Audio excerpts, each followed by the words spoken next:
Assalomu alaykum kanalimiz a'zolari. Tinchmisizlar, sog' salomatmisizlar? Nasib bo'lsa yana bir fayzli xonadonimiz ishlarini juda chiroyli tarzda boshlab oldik.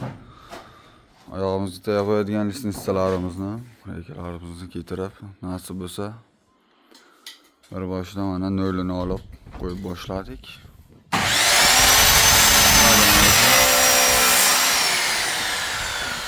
Lazer urenimiz qo'yilgan.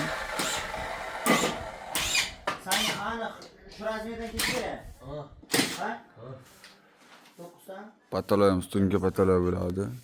Hozirgi kundagi zamonaviy trend bo'lgan. Bu tayda qoshi. Bu o'rtasidagi nimasi? Bu mana daroshkasi. Böyle baho beramiz, obuna bo'lib qo'yamiz. Kim shunaqa xizmatlar qildirmoqchi bo'lsa bemalol aloqaga chiqasizlar, pastga nomer qoldiramiz. Nasib bo'lsa qilinayotgan ish jarayonlarimizni ham asta-sekinlik bilan ko'rsatib boramiz.